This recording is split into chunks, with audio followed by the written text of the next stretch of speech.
Hey guys, imagine this. You're trudging through the scorching sands of ancient Egypt, sweat pooling at the small of your back, your throat drier than a mummy's bandages when suddenly, something glimmers in the distance. No, it's not another mirage promising an ice-cold latte. It's the golden effigy of Ra himself, Lord of the Sun, staring you down like you owe him rent. That's right. You're about to meet the all-powerful, awe-inspiring, occasionally bloodthirsty pantheon of Egyptian gods. But before you get too comfortable, please hit like and subscribe. But only if you truly enjoy what I do. Drop a comment telling me where you're tuning in from and what time it is for you. It's always fascinating to see who's joining us from around the world. Now dim the lights, maybe turn on a fan for that soft background hum, and let's dive together into today's journey. Alright, let's kick things off with the head honcho, Ra, the sun god. If ancient Egyptians had built pay-per-view for sunrises, Ra would be trending every morning. Worshipped from the earliest dynasties, Ra's job description was simple.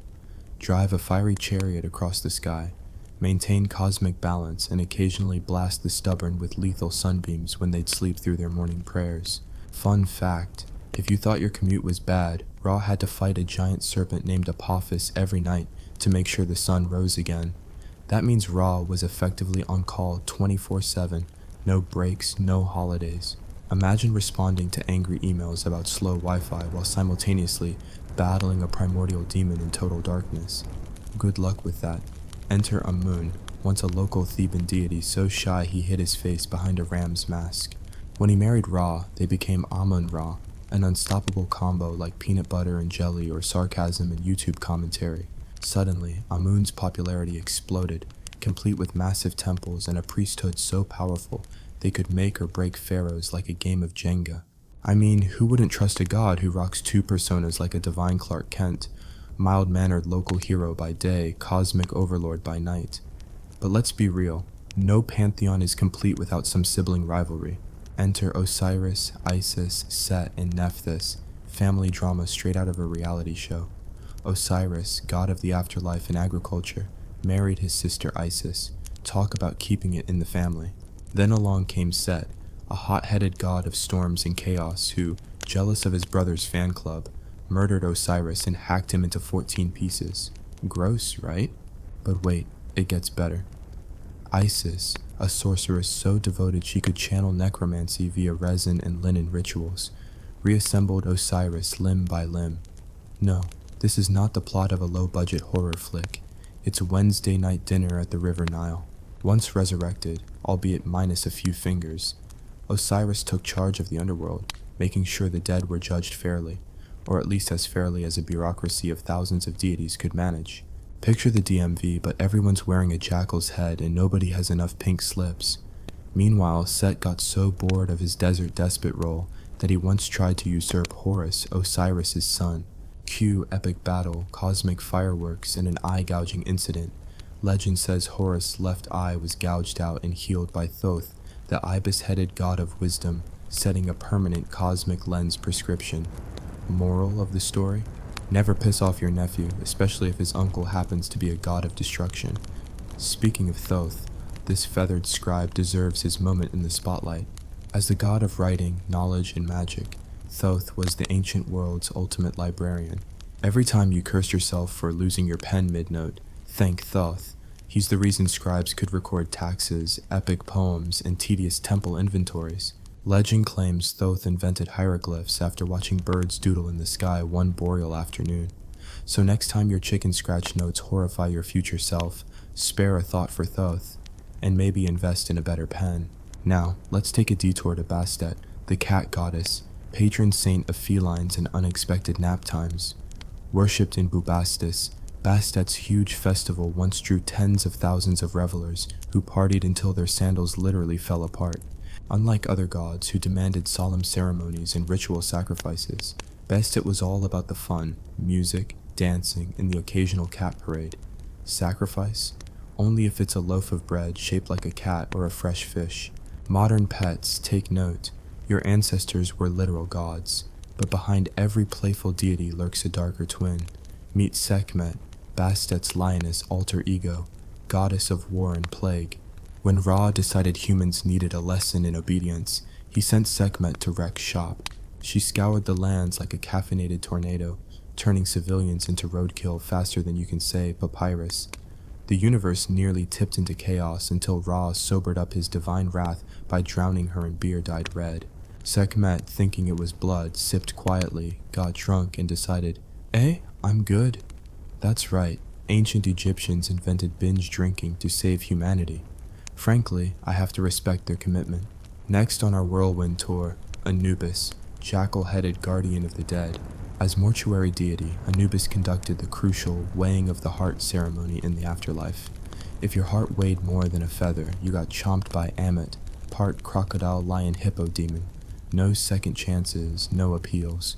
On the plus side, Anubis was also the patron of embalmers, so if you planned on cheating heart scales with strategic yoga poses, best pack your linen in oils. Speaking of unsavory beasts, let's not forget Ammit herself. Known as the devourer of the dead, she had the head of a crocodile, the torso of a lioness, and the hindquarters of a hippopotamus. Basically, she was the most terrifying creature imaginable, a divine horror show whose sole purpose was to clear the afterlife of nobodies.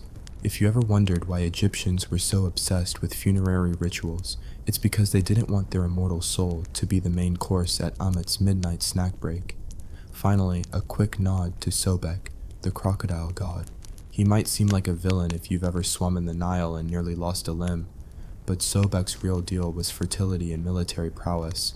Offer him a crocodile-shaped loaf of bread and he'd bless your fields with abundant harvest. Just don't expect a thank you card. Sobek was all business.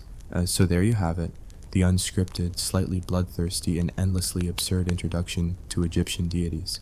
From solar chauffeurs and cosmic librarians to drunken lionesses and heart-weighing jackals, the pantheon of Egypt was a chaotic ensemble cast that made ancient life equal parts miraculous and miserable. Stick around for part 2, where we'll dive into the monumental temples, the election gone wrong that made a peasant king god for a day, and the ins and outs of pyramid real estate. Spoiler alert, it's a killer investment. Let's pick up where we left off. Enter the grand monuments of ancient Egypt, where pharaohs flex their divinity with architecture so vast it could make your chiropractor weep. Imagine the great temple of Karnak, a sprawling forest of columns carved from sandstone, each one taller than a modern skyscraper. The walls are plastered with reliefs depicting pharaohs smiting enemies, offering baskets of grapes to the gods, and occasionally just flexing for the camera. But here's the real kicker. Karnak wasn't built in a day, it took millennia. Generation after generation, Egyptians added pylons, chapels, and colossal statues, like a divine open-source project gone wildly out of control. Architects measure their success not in blueprints signed off, but in how many future pharaohs slap their names on your foundation. Walking through Karnak was like strolling through a palatial maze designed by someone hopped up on papyrus fumes.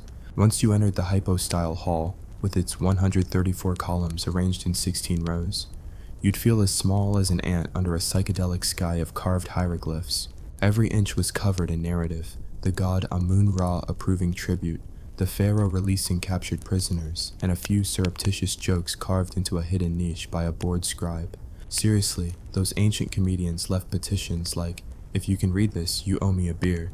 No one's found it yet, which is probably why Egyptology didn't invent happy hour. But temples weren't just bragging platforms, they were the ancient world's Wall Street.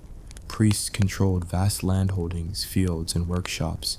They collected grains, livestock, and labor taxes in exchange for hypothetical divine favor. So when some peasant king named Horemheb accidentally landed in favor, he effectively held shares in Amun's portfolio. Speaking of peasant kings, in a tale that reads like the world's worst political improv, in 1332 BCE, a teenage peasant named Tutankhamun shot to the top of the power structure. How? His father Akhenaten had tried to scrap the entire Egyptian pantheon and replace it with sun worship centered on Aten. This spiritual one-party system tanked levels of stability. After Dad's death, the priests of Amun staged the ancient world's most dramatic comeback tour, crowning Tutankhamun, a kid of questionable parentage, as pharaoh. He's basically the historical equivalent of a reality show star who wins presidency because the crowd's tired of scandalous incumbents. Poor Tutankhamun. He had zilch training, was probably riddled with arthritis, and died before he could binge-watch one full season of his own reign. Yet posthumously, his death mask turned him into the ancient world's Beatles. Temple artisans rushed to plaster his name across niches and obelisks as if commemorating a god president who'd single-handedly ended unemployment. Talk about nepotism. Meanwhile, pyramid real estate boomed. Starting around 2600 BCE, pharaohs realized that the larger your tomb, the more impressive your resume in the afterlife. Snefru pioneered the bent and red pyramids, accidentally inventing avant-garde architecture when angles went haywire. Then came Khufu's Great Pyramid at Giza, originally 481 feet tall, enough stone blocks to build a colossal staircase to heaven. It was the Seven Wonders' first act and one of the few that left a lasting impression for over 4 millennia. But here's the catch. Pyramid building required an army of laborers. Contrary to Hollywood's slave labor myth, many were paid craftsmen, farmers off-season, and skilled desert engineers. Try convincing your modern contractor to work in 118-degree heat for barley and beer, though, and see how long your foundation lasts. Quarrying a single 2.5-ton block took dozens of workers chiseling, hauling on sleds, and lubricating tracks with water, which led to an invention dubbed the sand slick, basically early grease. If one block slipped, the whole ramp could collapse, burying hundreds of workers in sand and existential dread. Inside the Great Pyramid, corridors slope at dizzying angles, choking with grit and the scent of limestone dust. Tunnel systems twist like a cosmic labyrinth, likely designed to confuse tomb robbers, or just to give pharaohs the ultimate funhouse tour. Burial chambers were lined with polished granite, walls scribbled in spells from the Book of the Dead, and traps that might drop you into a pit of spiked sarcophagi. Yet somehow, by the Middle Kingdom, robbers still got in, motivated by gold, and a paycheck bigger than any afterlife benefits. Speaking of tomb raiders, let's talk curse marketing. Somewhere between 1881 and 1922, European explorers rediscovered these pyramids with more enthusiasm than a kid in a candy shop. When Howard Carter unveiled Tutankhamun's tomb, sensationalist journalists hyped a pharaoh's curse, blaming every unfortunate death, from sunstroke to typhoid, on vengeful gods. In reality, most curse victims died of routine causes. But the myth exploded. Hotels sold cursed amulets, and thrill-seekers camped by sarcophagi, hoping for a spectral cameo. It's ancient clickbait at its finest. Yet the most baffling religious real estate twist? The Valley of the Kings, built because tomb architecture got too crowded and prone to robbery. Instead of pyramids, pharaohs carved hidden tombs into desert cliffs, each decorated with neon-bright paintings of gods ferrying souls across cosmic rivers of milk and honey. But to misplace a single false door or misalign a corridor was to risk getting trapped forever in a dry, dark void, a divine escape room with no hints. Most tourists stick to Giza. The valley remains Egypt's whispered secret for adrenaline junkies. By the New Kingdom era, temple complexes had turned local economies into theocracies. Egypt's most powerful temples minted their own coin equivalents of grain, stamped by the high priest. Pharaohs had to negotiate with these priestly oligarchs, as if playing Monopoly with spiritual bankers who never forgot a debt. If a god didn't get proper tribute, his temple might stage a drought or plague until the pharaoh's treasury spilled over with gold and foul. Let's pause to appreciate the Temple of Hatshepsut at Deir el-Bahri. Queen Hatshepsut was arguably Egypt's most successful female pharaoh, even commissioning a cliffside colonnade that looks like a 3-tiered cake carved into rock. She promoted trade missions to Punt, bringing back exotic treasure like incense, ebony, and gold. However, after her death, her successor, probably jealous, scratched her name off statues and defaced reliefs, rewriting history with the subtlety of a toddler with a crayon. If only she'd had a YouTube channel, perhaps her legacy wouldn't have needed a viral revival. Meanwhile, construction of enormous pylons and obelisks turned quarries into staging grounds for feats of strength. Erecting a single obelisk required a workforce to carve it from bedrock, transport it hundreds of miles, then tilt it upright using levers, ropes, and sheer human determination. One miscalculation and the obelisk could snap like a twig, sending 20 men to their doom and the rest into existential crises about the capriciousness of stone. As temple complexes expanded, festivals ballooned into citywide block parties. At Karnak's Opet Festival, Statues of Amun, Mut, and Khonsu paraded down the Nile on ceremonial barges, amid music, dancing, and feasts. Ordinary citizens might expect free beer and pork stew, but tread carefully. Drop a loaf of bread as an offering, and you could end up squashed under the feet of a calf-bedecked statue. These weren't serenity retreats. They were crowdsourced devotion events with the potential for divine trampling. By the twilight of the New Kingdom, Egypt's glory began to dim. Foreign invaders, resource depletion, and internal power grabs shredded the once unstoppable priesthoods. Temples fell into disuse, obelisks toppled, and pyramid pits collapsed under centuries of neglect. Yet even in decay, these structures whispered a cautionary tale. Absolute power, when built in stone and worshipped unchallenged, can crumple like dry papyrus. So that's part 2's guided tour. From marble-thumping temple oligarchies, peasant kings on reality TV thrones, to pyramid real estate developments that collapsed faster than their builders' spines.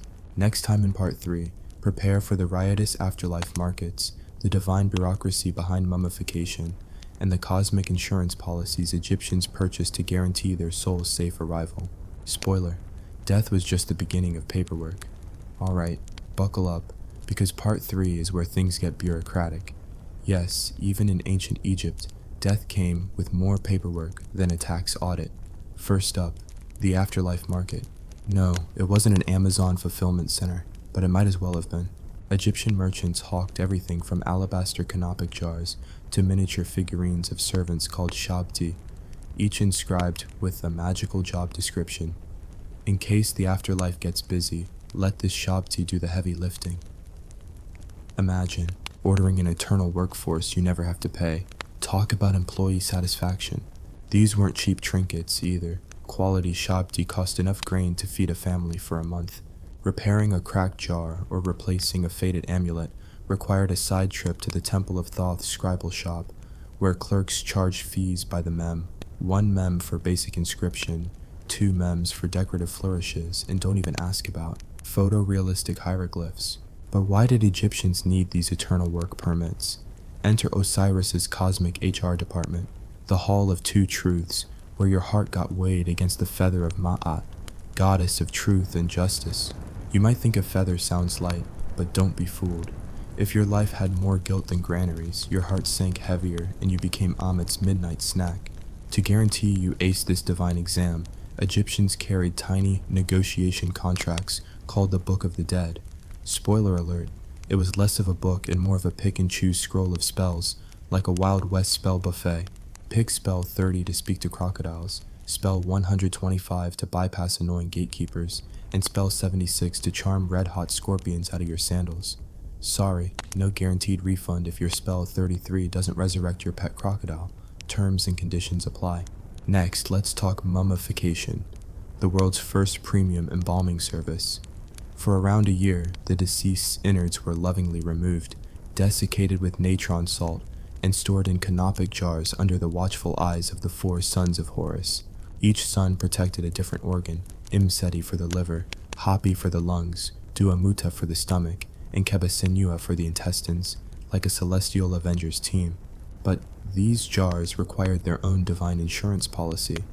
If a jar cracked, its god guardian had to file a protective spell to prevent decomposition. If that failed, you'd end up with a soggy soda called Rotten Pharaoh, guaranteed to ruin your walk through the duat.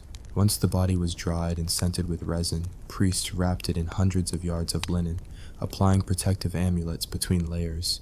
A single pharaoh's mummy could rival an accordion factory for the sheer volume of wrap. Each layer needed precise placement, or the entire ensemble risked unraveling in the underworld. Ever seen a mummy stumble across the field of reeds looking like a loose-knit sweater?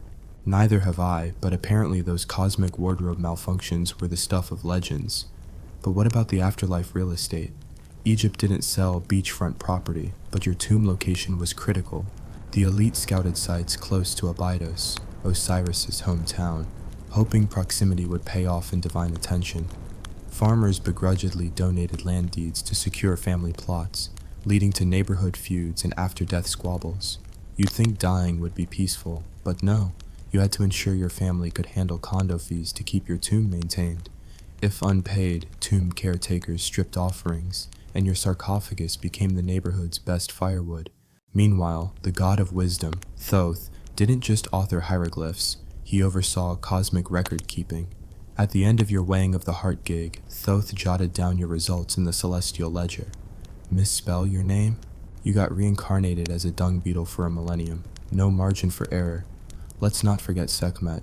Yeah, the lioness goddess you almost got drunk to calm her down. Well, she moonlighted as the patron of physicians and healers.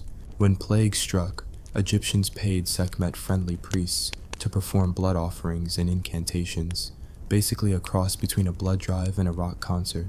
If she approved, she'd send the goddess of healing, Isis herself, to daub you with salves and recite protective hymns. But if Isis was busy touring temples, you were left with garlic rubs and an itchy papyrus poultice, hoping the next festival went over without a pandemic.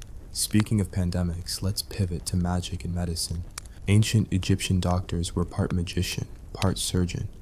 They used a combination of spells referencing the Eye of Horus, herbal concoctions like willow bark, ancient aspirin, and scalpels sharper than your sarcasm.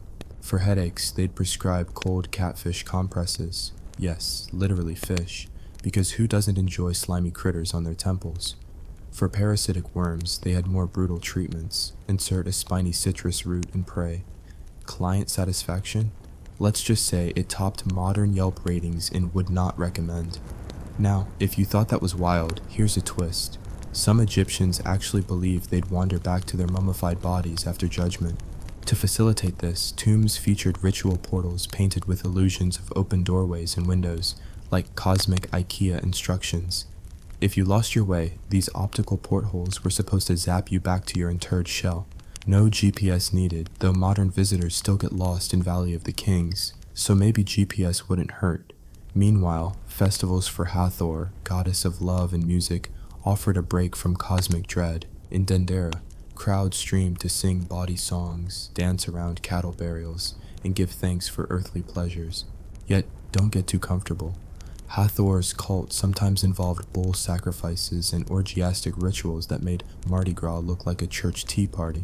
You might leave with a hangover and a missing sandal, still better than facing Ammit on an empty stomach. Then there's Ptah, the Memphis creator god, who apparently chiseled the universe into existence with his divine chisel and mallet. His cult specialized in craftsmen's guilds. Scribes, carpenters, metalworkers all worshiped Ptah for creative inspiration. But demands could get weird. Ptah, grant me steady hands, but only after I finish this coffin commission. Late payments meant no divine inspiration and a cube of unremarkable basalt for your tomb. Talk about motivation.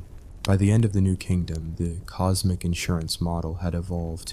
For a handful of golden rings, you could buy a Book of Breathings, a condensed version of the Book of the Dead that promised eternal life if you had neither time nor scribble, support to commission the full scroll. Essentially, the ancient world's paperback special edition of spiritual cover policies. Yet even with these cosmic insurance plans, the worst threat was tomb robbery. With so many offerings, tombs were treasure troves. Robbers formed professional gangs under the noses of complacent guardians, using secret tunnels and bribed priests to nab valuables. Punishment?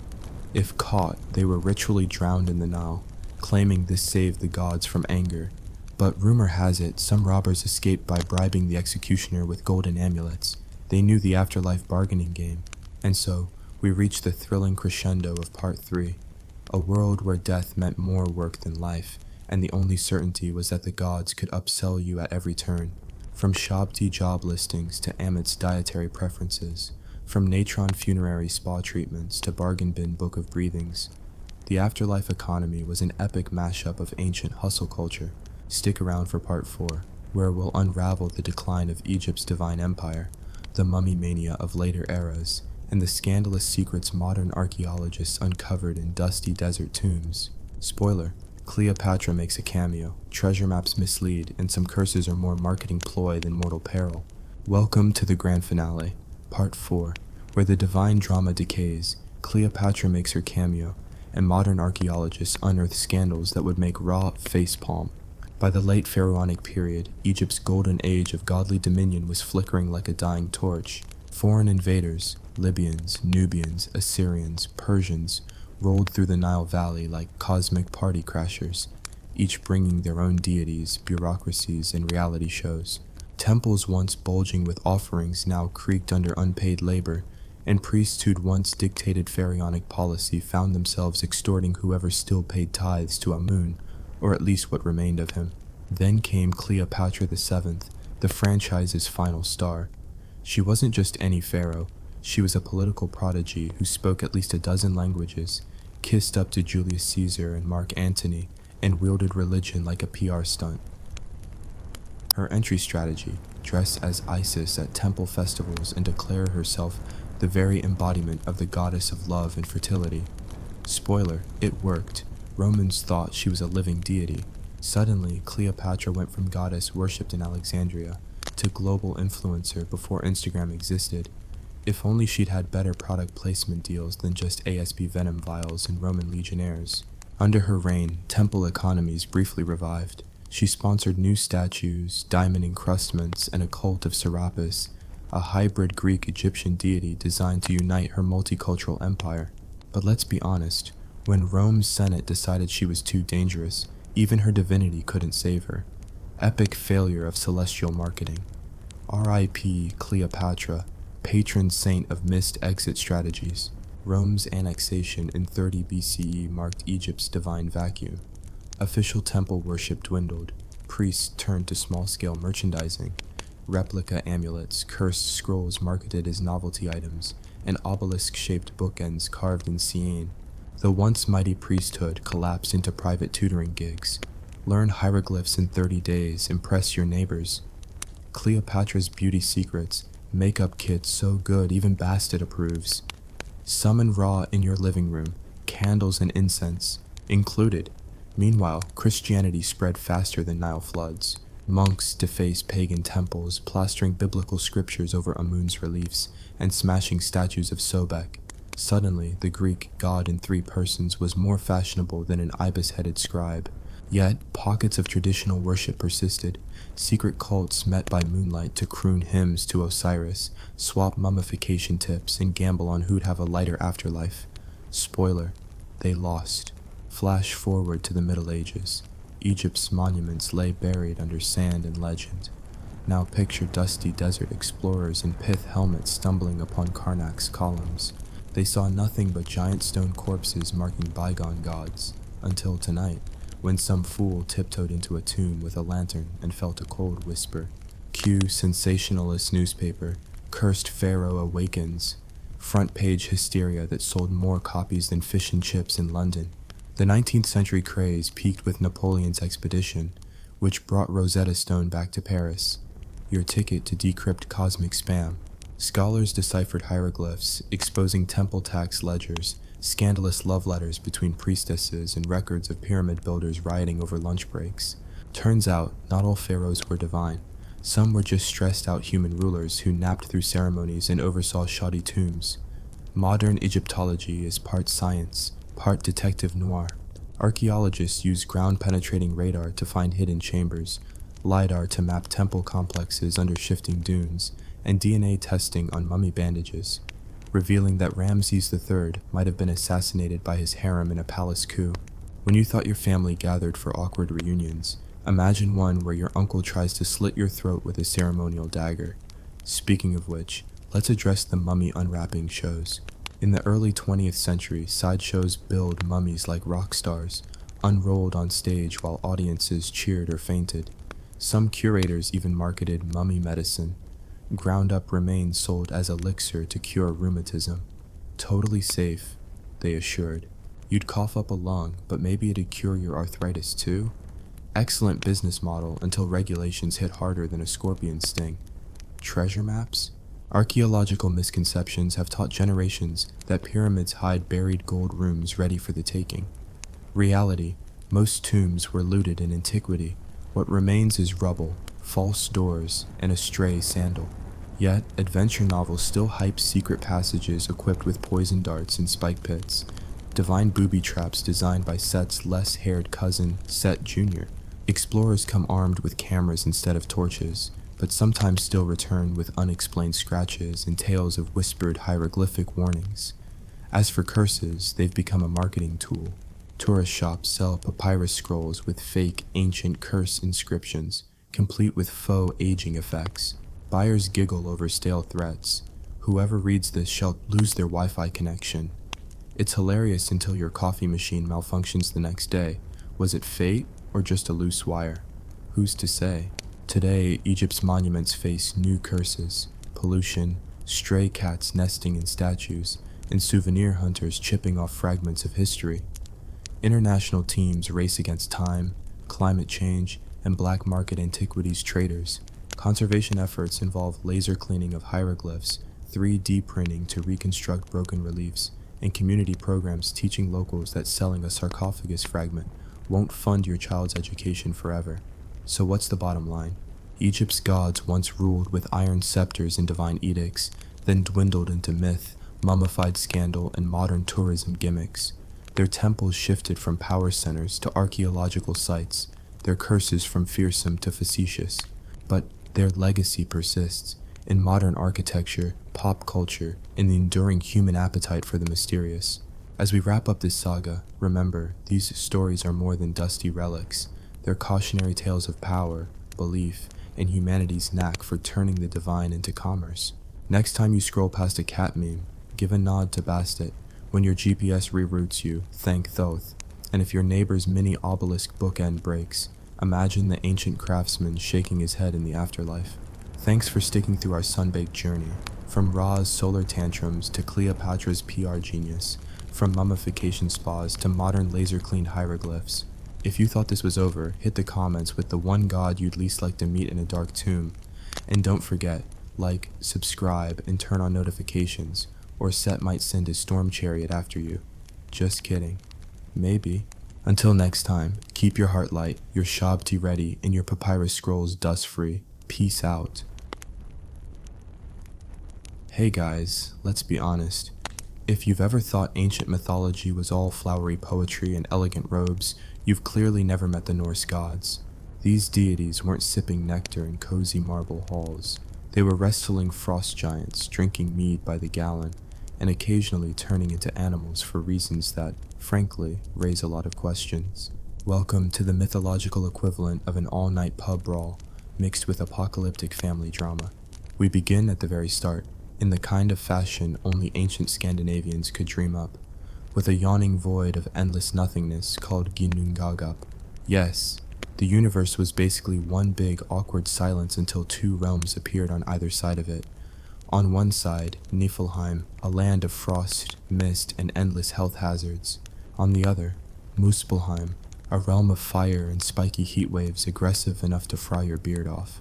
When the warmth of Muspelheim and the ice of Niflheim finally met in Ginnungagap, they did what any opposites would do in ancient mythology. They exploded into chaotic life, and from this cosmic sauna emerged the first being, a giant named Ymir. And if you think giants are fun, wait till you meet this guy. Ymir wasn't just any frost giant. He was the kind of cosmic entity that sweats out new life forms in his sleep. Literally. Under his armpits grew a man and a woman, and from his feet came a six-headed sun. Norse myths don't ease you in gently. They slam you face first into fever dream madness and dare you to keep up. But wait, it gets better. While Ymir was drooling life into existence, a giant primordial cow named Autumla appeared, because naturally the first two things the universe produced were a sweaty giant and a magic dairy cow. Autumla, whose name sounds like a Scandinavian cheese brand, had the noble task of licking salty ice blocks for sustenance. And by licking one particularly salty block, she accidentally freed a fully formed man named Buri, the first of the gods whose family tree would soon look like an absolute nightmare. Buri's son was Bor, who then married a frost giantess, because apparently your dating pool was extremely limited in the early cosmos. And together they had three sons, Odin, Vili, and Ve. Now, Odin is the one you've definitely heard of. The one-eyed, raven-keeping, endlessly dramatic god who spends most of mythology seeking wisdom, and occasionally disguising himself as a vagrant just to see if people will insult him. These three brothers, much like a Norse version of a heavily armed boy band, quickly grew tired of Ymir's sweaty, monopolizing presence. So in classic mythological overreaction, they murdered him, and not with subtlety. They dismantled Ymir's body and used his remains to build the world. His blood became oceans and rivers, his flesh became the earth, his bones became mountains, his teeth turned into pebbles, and his skull became the sky, which they propped up using 4 dwarves named North, South, East, and West, because apparently even the Norse gods subcontracted important structural work. Now, it's important to note that the Norse cosmos wasn't a single planet, but a series of interconnected realms, each one more hazardous than the last. The most famous, of course, is Asgard, home of the gods, whose walls were built by a mysterious builder and his enchanted stallion, but we'll get to that scandalous tale later. Then there's Midgard, the realm of humans, which was essentially a glorified refugee camp made from Ymir's eyebrows. Seriously, according to myth, they fashioned a fence around Midgard from his eyebrows to keep out hostile frost giants. I'd love to know how that particular architectural meeting went.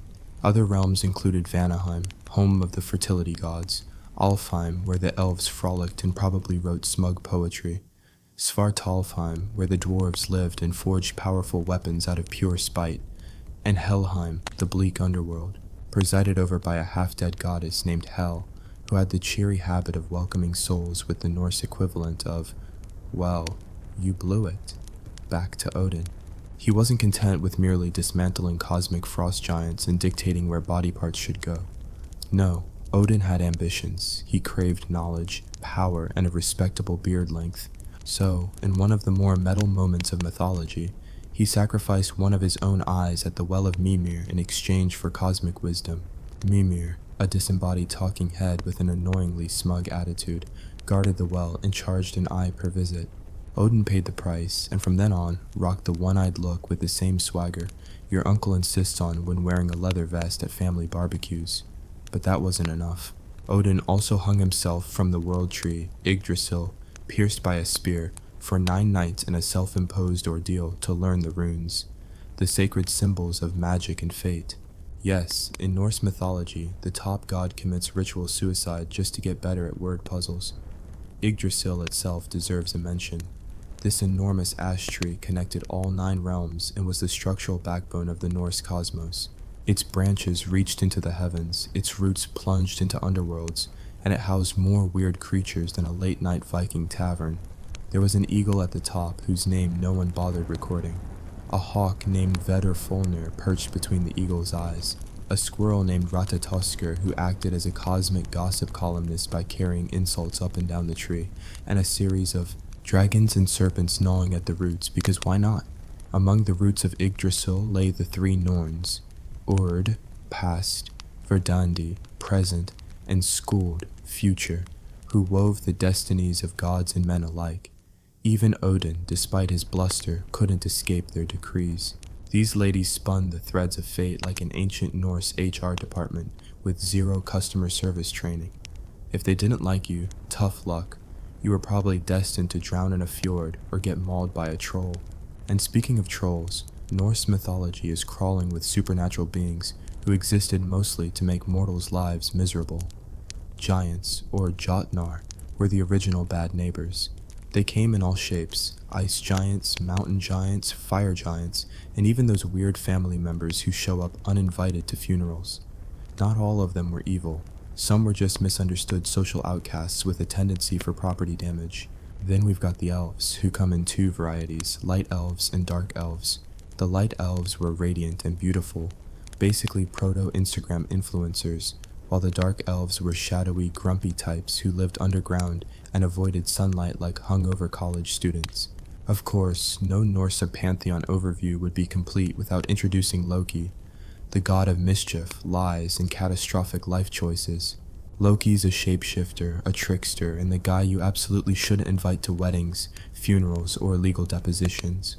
He's responsible for everything from stealing magical treasures to giving birth to an 8-legged horse after shapeshifting into a mare and seducing a stallion.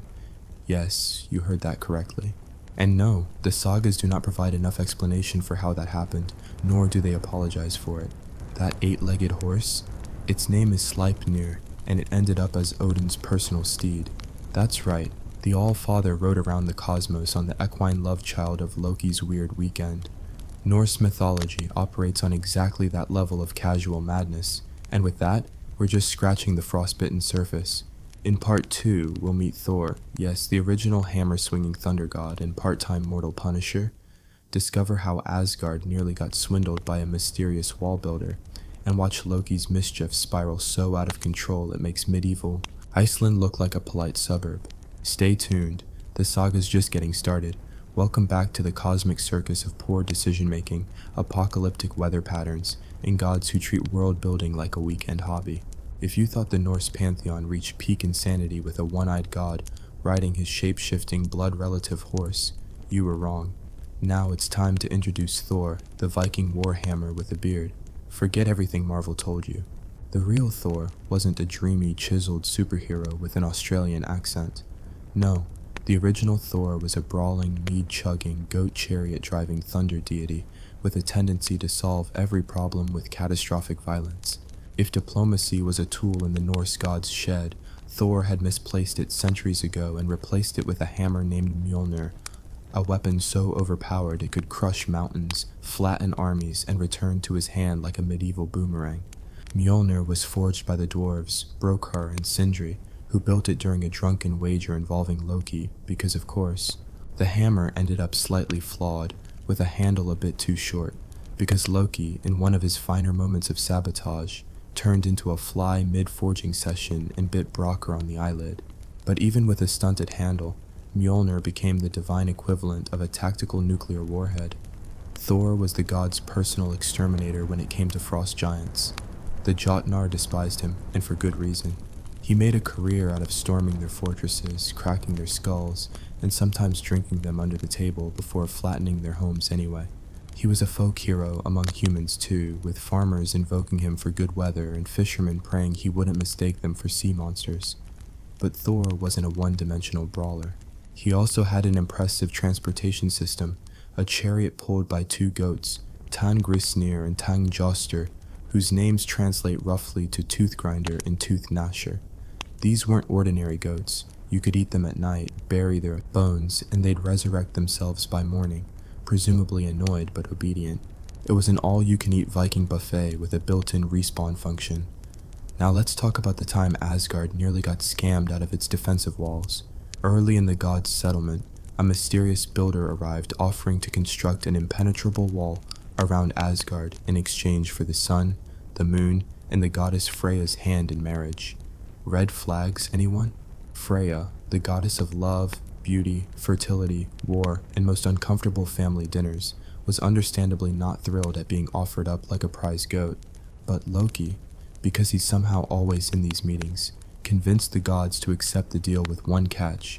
The builder had to finish the wall within a single winter, without any outside help. The builder, who was actually a frost giant in disguise, because plot twists weren't invented yesterday, agreed, except he had an ace up his sleeve, a monstrous stallion named Svadilfari, who hauled stone faster than a god on tax day. As the wall neared completion ahead of schedule, the gods panicked, realizing they'd either have to fork over the sun, the moon, and Freya, or admit they'd been collectively outwitted by a guy with a big horse. So naturally, they turned to Loki. His solution? Transform into a mare and seduce the stallion away from the job, which he did, successfully, in vivid, deeply uncomfortable detail. 9 months later, Loki gave birth to Sleipnir, the 8-legged horse that would go on to be Odin's favorite ride. Yes, your takeaway here is that Loki both created and gave away his own half-equine child as a company car for the boss. Mythology is weird. Meanwhile, Freya herself was far from a passive love goddess. She was the Norse pantheon's unapologetic queen of taking what she wanted. She commanded a cloak of falcon feathers that let her fly, a necklace so beautiful it caused wars, the Brisingamen, and a chariot pulled by cats. That's right, actual house cats, likely the fluffiest war chariot in mythic history. Freya was also a formidable practitioner of satyr, a type of magic so dangerously effective Odin himself insisted on learning it, even though it was considered scandalous and unmanly by Viking standards. The Norse had opinions, but Odin didn't care. Speaking of Odin, let's address his mead obsession. One of his most elaborate adventures involved chasing down the mead of poetry, a drink brewed from the blood of a murdered wise being named Kvasir. This potent elixir granted anyone who drank it the power of poetic genius and divine insight, like Red Bull for ancient skalds. After a convoluted series of thefts, murders, shape-shifting escapades, and Odin seducing a giantess, because why not, he finally secured the mead, swallowed it, and later spat a portion of it back into Midgard for the poets and drunkards of the world. Norse mythology attributes bad poetry to the accidental mead droplets Odin carelessly expelled, which explains a lot, honestly. Now, it wouldn't be a Norse saga without family drama so catastrophic it makes Game of Thrones look like a polite tea party. Enter Loki's children, a collection of beings so ominous it's genuinely impressive he wasn't banished sooner. First up is Fenrir, a colossal wolf destined to devour Odin at Ragnarok, the Norse apocalypse. The gods tried to contain Fenrir with various magical chains, none of which worked, because apparently wolf-proofing wasn't part of Asgardian engineering school. Finally, the dwarves forged Gleipnir, a ribbon-like chain made from things like the sound of a cat's footsteps, a woman's beard, mountain roots, fish breath, and bird spittle. Yes, those are canon ingredients. The gods lured Fenrir into trying it on for size, promising it was a game. The wolf, not entirely trusting these backstabbing sky people, demanded one of the gods place a hand in his mouth as insurance. Tyr, the god of war and self-destructive bravery, volunteered. When the chain tightened, Fenrir bit off Tyr's hand, thus elevating him to Viking legend status forever. Moral of the story: never agree to insurance policies involving your body parts. Next came Jörmungandr, the Midgard serpent, a snake so enormous it encircled the entire world and bit its own tail, presumably out of boredom. Thor loathed this creature. The two had multiple run-ins, including a famous fishing trip, where Thor nearly caught him before a panicked companion cut the line. According to prophecy, they're destined to kill each other during Ragnarok in a mutually assured act of ecosystem destruction. And finally Hel, Loki's daughter, ruler of Helheim, the underworld realm for those who died of sickness, old age, or general lameness. Half her face is living flesh, half a rotting corpse, which made her a top contender for most goth figure in mythology. She presided over a bleak afterlife, but unlike modern depictions of hellfire and brimstone, Norse hell was more like an eternal overcast Tuesday, just endless gloom, tepid mead, and passive-aggressive ancestors. The cast of characters in Norse myth grows wilder from here. Berserkers who fought naked, sea trolls, shape-shifting hags, and ill-fated kings cursed by magic rings. It's a universe where consequences were immediate. Death was rarely the end, and your biggest existential threat might be a squirrel tattling your secrets to a dragon. And on that cheerful note, we'll wrap Part 2. In Part 3, we dive headfirst into Ragnarok itself, the apocalypse to end all apocalypses, and watch as Odin's carefully built pantheon burns down around him in a cosmic bar fight nobody survives. Frost giants, flaming swords, and Fenrir off his leash. Brace yourself, it only gets worse. Welcome back, brave souls. Or at least what's left of you after the goat chariot debacle and Loki's ongoing criminal record. By now, you've met the Norse pantheon's greatest hits, their aggressively unsafe hobbies, and a family tree so tangled it makes Appalachian genealogy look tidy.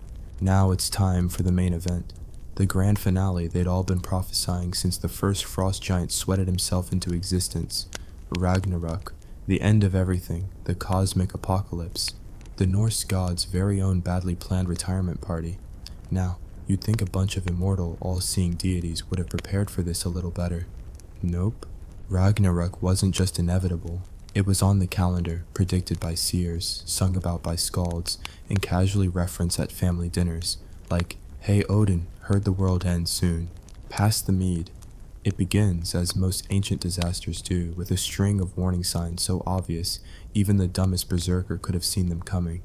First, Fimbulwinter, 3 years of uninterrupted, relentless winter. No summers, no harvests, no sunlight, no decent drinking weather. Humanity devolved into murder-happy maniacs, civilization collapsed, and even the gods started getting twitchy. Then came earthquakes so powerful they snapped every binding in the cosmos, including the chains holding Loki's monstrous children. Fenrir broke free, his massive jaws widening so far they could swallow both heaven and earth. Jörmungandr, the Midgard serpent, rose from the depths of the ocean, causing floods, tsunamis, and a significant uptick in sailor fatalities. And Hel unleashed her army of the dead, presumably with matching uniforms and passive-aggressive marching songs. Even the world tree Yggdrasil groaned and shuddered under the strain, with Ratatoskr probably screaming into the branches about unpaid gossip debts. The gods knew it was go time. Heimdall, the ever-watchful guardian of Bifrost, the Rainbow Bridge, sounded his Gjallarhorn, a blast so loud it could be heard across all realms. Think Viking Vuvuzela, but somehow worse. This horn signaled the final battle, summoning gods and monsters alike to Vigrid, the ultimate battlefield where everything with a pulse, or the faintest claim to vengeance, showed up for one last cataclysmic brawl. Let's roll out the fight card, Odin versus Fenrir, the All-Father, clad in golden armor and riding Sleipnir, charged straight at Fenrir like a Norse dad trying to fix everything by sheer stubbornness. Spoiler alert, it didn't work. Fenrir swallowed Odin whole, marking one of mythology's most anticlimactic main character deaths. No dramatic speech, no cunning strategy, just straight up eaten like a snack. Vidar's revenge. Odin's son Vidar, previously known for doing absolutely nothing of interest in the sagas, finally earned his paycheck. Wearing a special magic shoe made from all the leftover scraps of leather ever cut by mankind, don't ask, Vidar stomped on Fenrir's lower jaw, and using both hands ripped the wolf's mouth apart. Brutal, effective, and way overdue. Thor versus Jormungandr. Thor, as expected, went berserk on his old serpentine nemesis. Their battle shook mountains, cracked the earth, and probably ruined a lot of otherwise lovely fjords. Thor eventually caved in the serpent's skull with Mjolnir. Victory. But in true Norse fashion, there was a catch. Thor took 9 steps before succumbing to the serpent's venom and keeling over. Typical. Loki versus Heimdall. In the least surprising double homicide of the apocalypse, Loki and Heimdall killed each other. No elaborate schemes, no clever betrayals, just pure, mutual, loathing-fueled murder. They had a long history of passive-aggressive insults and sabotage, so it was probably cathartic for both. Frey versus Surtur. Frey, god of fertility and peace, of all things, faced off against Surtur, a fire giant with a flaming sword the size of a longship. Frey had foolishly given away his magic sword earlier in the myths for the love of a woman, proving once again that romance kills. Unsurprisingly, Frey was incinerated. Surtur destroys everything. After carving through the battlefield like a Norse flamethrower, Surtur fulfilled his prophecy by setting the entire world ablaze. The sky turned to ash, mountains melted, seas boiled, and Midgard became an overcooked meatball. At this point, the gods, giants, monsters, elves, and men were either dead, dying, or reduced to charred skeletons. Yggdrasil itself trembled, but because nothing in Norse mythology is allowed to go quietly, a few survivors remained. Aftermath. As the world burned, 2 human survivors, Lif and Lifthracer, hid in a forest called Hodemimus Holt and emerged once the flames subsided. Why them? No one knows. They probably missed the apocalypse because they were arguing about taxes or fishing. Either way, they repopulated humanity. Meanwhile, a handful of gods survived. Baldur, the radiant, once dead, now resurrected god of light, returned from Hell's domain. He was joined by his brother Hoder, who'd accidentally killed him earlier, because Norse myths are cyclical like that. Vidar, Vali, and a few of Thor's sons, Modi and Magni, who inherited Mjolnir and presumably a lifetime supply of unresolved trauma.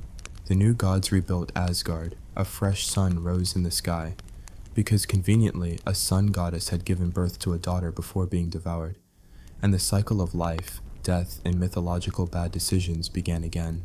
Because in Norse cosmology, even the end of the world is just a badly planned reboot. And so, what does Ragnarok teach us? First, no one escapes fate, not even gods. Second, always keep your magic sword. Third, if a fire giant shows up wielding a sword that makes volcanoes look like mood lighting, maybe don't start a fight. And lastly, never, under any circumstances, trust Loki at family functions. In part 4, we'll unpack the weird cultural afterlife of Norse myths, how medieval Christians tried to censor them, how 19th century poets romanticized them, how the Nazis tragically hijacked them, and how Marvel turned them into blockbuster movies about space wizards with daddy issues. Buckle up, the gods may be dead, but the myths refuse to stay buried. Welcome back to the epilogue nobody asked for, but secretly needed. Because while Ragnarok may have torched the world, left gods eaten, burned, or impaled on each other's weapons, the Norse myths didn't quietly disappear into ash. Oh no, they stuck around, got edited, censored, misused, romanticized, and finally rebranded as blockbuster popcorn fodder. It's a tale of cultural whiplash, misappropriation, and the weird human habit of turning ancient chaos into modern marketing. Let's rewind to medieval Scandinavia, post-conversion to Christianity. The new religion swept through the north like a sanctimonious cleanup crew, replacing blood sacrifices with wafer crackers and wine. The old gods? Labeled demons, evil spirits, or pagan nonsense to scare children. But Norse people being Norse people, you couldn't just delete Thor or Odin overnight. They lingered in folk stories, coded sayings, and the occasional accidental offering left at an old shrine. Even Snorri Sturluson, the 13th century Icelandic historian responsible for most of what we know about Norse mythology, wrote the prose Edda with a Christian audience in mind. He subtly rebranded the gods as ancient human kings, whose legends got exaggerated, like medieval tabloid celebrities. Odin wasn't a cosmic warlord anymore. He was a charismatic mortal chieftain who tricked people into worshipping him. Thor was a roughneck enforcer with a tendency for property damage. Loki was, well, still a menace. Christian scribes removed the juiciest bits too. The sex, the incest, the casual bestial transformations, all heavily redacted. Imagine if someone rewrote Game of Thrones but removed everything morally questionable. You'd be left with 14 minutes of awkward small talk and a few weather descriptions. Then came the 19th century, when European Romanticism, that sappy movement obsessed with ruined castles, misty lakes, and over-emotional poetry, rediscovered the old Norse sagas. Suddenly, Odin was a noble philosopher king, Thor a symbol of manly virtue, and Valkyries were elegant warrior maidens plucking fallen heroes from battlefields like celestial Uber drivers. Artists painted windswept gods standing dramatically atop cliffs. Poets recited overwrought verses about fate and courage. Everyone conveniently ignored the parts about goat dismemberment and Loki's shape-shifting birth scandal. It was mythology with the sharp edges sanded off for polite society. Unfortunately, not all rediscoveries stay harmless. In the early 20th century, Norse mythology got hijacked by various nationalist movements eager for mythic mascots. The Nazis, obsessed with inventing a pseudo-Aryan heritage, looted Norse symbols like raiders looting monasteries. Runes, Thor's hammer, and Yggdrasil were co-opted and mangled into fascist propaganda. They invented ludicrous racial interpretations of myths that were originally about frost giants stealing goats. This was mythology's darkest hour, a grim reminder of how ancient stories, meant for drunken storytelling in smoky mead halls, could be twisted into horrifying ideologies. Luckily, after the war, most of that was publicly discredited, though a few fringe weirdos still try to cosplay as Odin's chosen descendants on Reddit forums. Ignore them, Odin would. Then came pop culture. Mid-century fantasy authors like J.R.R. Tolkien, himself an Old Norse scholar, lovingly mined the myths for elves, dwarves, and ominous magic rings. His Middle-earth is basically Norse mythology, with better dental hygiene. In the late 20th and early 21st centuries, Norse myths hit mainstream entertainment. Video games, heavy metal albums, comic books. Suddenly Thor wasn't just a war god. He was a superhero with abs you could carve a roast on. Marvel's Thor turned the apocalypse-prone god of storms into a lovable, slightly dim-witted jock with excellent hair. Loki, once a chaotic agent of cosmic doom, became a snarky anti-hero with a Tumblr fanbase and more leather jackets than common sense. The deeper, messier themes of fate, inevitable destruction, and humanity's inability to escape its worst tendencies got trimmed away. Ragnarok became an excuse for special effects, not a meditation on mortality. The Jotnar were monster of the week cannon fodder. Sleipnir, the eight-legged horse born from one of mythology's most awkward seduction scenes, was sanitized into a noble steed, which is a pity. The awkward bits are the best bits. Still, in a weird way, the Norse myths survived precisely because they were flexible. They could be terrifying doom prophecies one century, romantic nationalism the next, and superhero spectacle the one after that. Humanity loves recycling its nightmares, and let's be honest, who doesn't love a pantheon of gods who aren't perfect paragons but raging disaster magnets? Norse mythology's deities make bad choices. They drink too much, sleep with the wrong people, gamble with the end of the world, and start fistfights at weddings. They lose eyes, forget their magic weapons, and fall for obviously cursed deals. They're every messy, self-destructive instinct humanity has ever had, dressed up in bearskins and chainmail. Even now, those myths echo. Days of the week in English still bear their names. Tuesday for Tyr, Wednesday for Odin, Woden's Day, Thursday for Thor, Friday for Freya or Frigg. Every time you plan a long weekend, you're paying tribute to a set of gods who would absolutely turn your brunch plans into a bloody brawl. And if you've ever had a drinking contest, trash-talked your enemies, fallen in love with a bad idea, or stormed off into the woods muttering about your fate, congratulations. You're participating in a sacred Norse tradition. So as we wrap this 4-part descent into frostbitten absurdity, remember, mythology isn't a neat, sanitized bedtime story. It's a bonfire-lit mess of cosmic mistakes, doomed romance, bad bets, and revenge plots that get way out of hand. The Norse gods didn't rule the cosmos because they were flawless. They ruled it because nobody else was dumb enough to try. If you made it this far, you're officially tougher than half the pantheon. Hit the comments with your favorite disaster god, or the one you'd least want crashing your dinner party. Like, subscribe, and remember, if a giant knocks on your door offering to fix your roof in exchange for your sister, your sun, and your moon, politely decline. Until next time, may your mead stay cold, your goat chariot never lose a wheel, and your prophecies remain comfortably vague. Hey guys, quick question. Have you ever wondered what would happen if a civilization took a bunch of Greek gods, changed their names, gave them even worse personality disorders, and then built an empire in their honor? Welcome to ancient Rome, where the gods were as dysfunctional as the Senate, twice as dramatic, and completely unqualified for the jobs they held. Forget dignity. These deities ran the universe like it was a badly managed tavern brawl. Before you get comfortable, please hit like and subscribe, but only if you truly enjoy what I do. Drop a comment telling me where you're tuning in from and what time it is for you. It's always fascinating to see who's joining us from around the world. Now dim the lights, maybe turn on a fan for that soft background hum, and let's dive together into today's journey. Let's start where Rome usually starts things, by stealing someone else's ideas. The Romans weren't original myth makers. They looted the Greek pantheon, slapped Latin names on it, and called it a day. Zeus?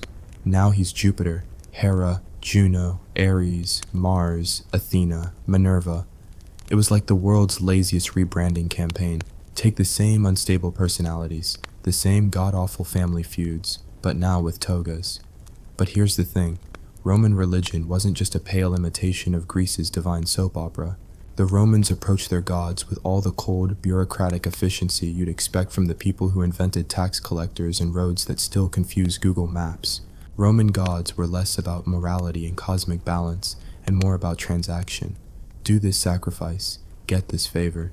Don't, and expect your crops to wither and your house to catch fire. It was the divine equivalent of an extortion racket. The chief of the celestial mafia was Jupiter.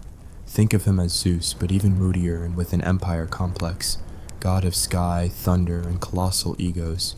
He was known for hurling lightning bolts and for sleeping with everything that moved. Mortals, goddesses, the occasional shape-shifted swan. The man had commitment issues. Officially married to Juno, goddess of marriage and queen of passive-aggressive side comments, Jupiter's favorite pastime was inventing new ways to cheat on her, while she invented new ways to ruin his life without actually killing him. Now, Juno wasn't just a scorned wife archetype. She was a power player in her own right, protector of women, queen of heaven, and patron of childbirth. Ironically, Roman women often prayed to Juno for safe labor, while she was probably busy trying to curse Jupiter's latest side piece. The woman multitasked. Next up, Neptune, god of the sea, earthquakes, and generally making life difficult for anyone with a boat. Like his Greek counterpart Poseidon, Neptune spent most of his time stirring up storms, seducing random mortals, and occasionally helping build city walls when he was bored. His symbol was the trident, a weapon he used equally for battle, flooding coastal villages and dramatically pointing at things. Then there's Pluto, ruler of the underworld. Less glamorous than his brothers, but arguably the one who got the last laugh, since everyone ended up in his domain eventually. Pluto was a god of wealth as well, because apparently mining riches from beneath the earth made you both king of the dead and ancient capitalism's founding father. His wife, Proserpina, that's Persephone with Roman branding, got abducted into marriage, a story the Romans told with an almost casual shrug like, hey, that's just how it worked. Mars, however, was Rome's favorite son, god of war, bloodshed, and the sound of bronze helmets clashing in the distance. Unlike his Greek counterpart Ares, who was seen as a reckless thug, Mars was respected, even venerated. He wasn't just a brawler, he was the guardian of Roman values, protector of the state, and father of the city's legendary founders, Romulus and Remus. Those twins suckled by a she-wolf? Mars' kids. Because of course they were. And speaking of Minerva, she was the Roman goddess of wisdom, war strategy, and crafts. Unlike the party-hard crowd she shared the pantheon with, Minerva was famously rational and unflinchingly cold. She invented the olive tree, taught mortals useful things like weaving and law, and somehow managed to avoid the usual divine soap opera by never marrying or having divine one-night stands. Honestly, an achievement. Now, let's not forget Venus, goddess of love, beauty, sex, and completely disastrous decision-making. She made mortal men fall in love with goddesses, goddesses with mortals, and generally caused relationship chaos across the Mediterranean. Venus was also considered the divine ancestor of Julius Caesar's family, because Rome loved nothing more than claiming their political figures were descended from the same gods responsible for starting half their wars. Apollo? Weirdly enough, Apollo stayed Apollo in both Greece and Rome. He was the god of the sun, music, prophecy, and archery, and as usual fulfilled the role of the good-looking golden boy who never quite realized how much collateral damage he caused. Whether pursuing ill-fated romances or handing out prophecies that sounded like cryptic Yelp reviews, Apollo had a habit of creating problems he never bothered solving. Diana, goddess of the hunt, wilderness, and childbirth, was one of Rome's few deities with an actual moral code. She protected women, punished creeps, and demanded her followers stay chaste, which made her roughly the only deity in the Roman pantheon not on Jupiter's extensive list of former conquests. She preferred forest solitude, wild animals, and quietly judging society from a distance. Then there's Mercury, messenger of the gods, patron of thieves, travelers, merchants, and anyone trying to con you out of your last denarius. Fast, sharp-tongued, and completely untrustworthy, Mercury was the divine trickster who'd steal your sandals while delivering a message telling you your house was on fire. Romans adored him. Of course they did. Vesta was the goddess of the hearth and home. She kept the sacred fire of Rome burning, guarded by the Vestal virgins, a cadre of priestesses sworn to chastity under pain of live burial if they slipped up. Because Rome may have been liberal about divine infidelity, but when it came to public symbols, they demanded perfection. But this was just the tip of Rome's divine iceberg. They had gods for everything: Janus, god of doors, beginnings, and two-faced politicians; Bacchus, god of wine, parties, and ill-advised decisions; Ceres, goddess of grain and passive-aggressive harvests. Every river, crossroads, and random field had its own minor deity. Rome was a pantheon hoarder. And while Greek mythology was full of dramatic epics and tragic downfalls, Roman myth was pragmatic, transactional, and proudly bureaucratic. Gods were petitioned with exact words, precise sacrifices, and a kind of spiritual paperwork. Get the ritual wrong? Better start over or risk a lightning bolt through your roof. In part 2, we'll dive into the wild divine scandals, the strange rituals Romans endured to keep these unpredictable gods appeased, and the moments when even the Senate thought, maybe we should stop sacrificing goats on this guy's altar.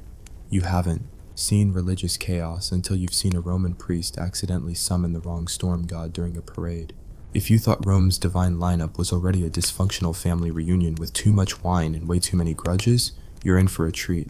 Because it turns out, having dozens of emotionally unstable immortals crammed into the same pantheon wasn't chaotic enough for the Romans. They had to sprinkle in divine scandals, cult conspiracies, human sacrifices, and religious rituals so bizarre you'd swear half of them were dares. Let's start with Mars, Rome's favorite war god. While his Greek counterpart Ares was basically a cosmic bar brawler, Mars had serious civic responsibilities. Every year in March, Yes, the month is literally named after him. Rome would kick off a sacred military festival. Priests known as the Salii would parade through the streets in archaic armor, carrying the sacred shields of Mars, dancing wildly, and chanting nonsense verses that even they barely understood. It was part religious ritual, part drunken cosplay, and entirely Roman. And yet, for all his martial glory, Mars was also one of Rome's worst dads. Remember Romulus and Remus, the twin brothers Mars allegedly fathered with a Vestal virgin? Well, after being tossed into a river by a paranoid king and famously raised by a she-wolf because foster care options in ancient Italy were bleak, Romulus eventually murdered Remus during an argument over city planning. That's right, the founding of Rome involved fratricide over a wall height dispute. Mars would have been so proud. Then there's the cult of Vesta. Now Vesta herself wasn't a drama queen. She was the goddess of hearth, home, and domestic stability, essentially the mythological equivalent of a kindly grandmother making soup. But her priestesses, the Vestal virgins, lived under terrifying conditions. Sworn to 30 years of chastity, any Vestal caught breaking her vow wasn't just fired. She was buried alive in a sealed chamber with a loaf of bread, a lamp, and whatever regrets she brought with her. Romans did not mess around when it came to keeping the eternal flame burning. Ironically, the flame itself was kept going by these virgins year-round, which means Rome's survival allegedly hinged on a handful of teenage girls not getting distracted for 30 consecutive years. If that isn't peak ancient superstition, I don't know what is. Moving on, we can't skip over Bacchus, the Roman god of wine, revelry, and wildly inappropriate behavior. The Bacchanalia, his infamous religious festivals, started as low-key private ceremonies but quickly devolved into all-night orgies, drunken riots, and occasional murder-for-fun activities. These gatherings became so unruly that in 1860 BCE, the Roman Senate literally passed a decree banning Bacchanalia across the Republic. Why? Well, reports claimed that members plotted assassinations, staged secret sacrifices, and possibly tried to overthrow the government between rounds of wine-fueled karaoke.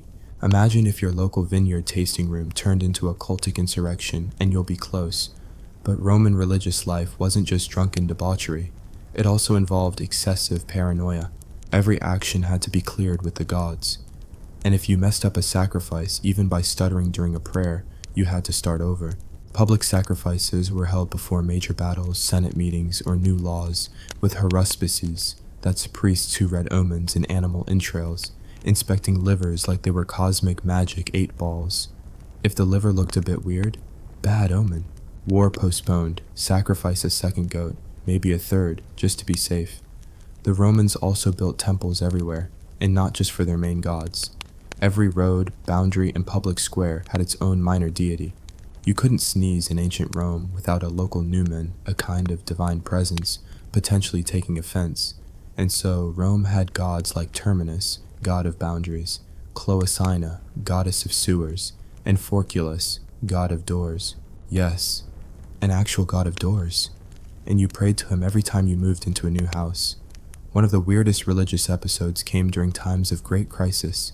The Romans would import foreign gods wholesale. Literally. If a war went badly, they'd consult the Sibylline books, prophetic scrolls written in impossibly cryptic Greek, and they might read something like, "Oh hey, maybe bring in Cybele, the Phrygian mother goddess from modern-day Turkey." So Rome did. They physically shipped her statue into the city, built her a temple, and installed an entire priesthood of self-castrating fanatics known as the Galli. Imagine being so superstitious you import an apocalypse prevention god with a ready-made cult of mutilated zealots. And because this is Rome, even funerals had divine implications. The Lemuria festival was held every May to placate angry spirits of the dead, because apparently restless ghosts were a civic hazard. The head of the household would rise at midnight, walk barefoot through the house, and toss black beans over his shoulder while reciting an incantation 9 times. Why beans? Nobody knows. Some historians claim the beans represented souls. Others think they were just an ancient snack food bribe. Speaking of civic hazards, let's talk about augury, the sacred art of interpreting the will of the gods through bird behavior. Special priests known as augurs would sit on hillsides watching the skies for signs. An eagle flying right? Good omen. A crow on the left? Bad.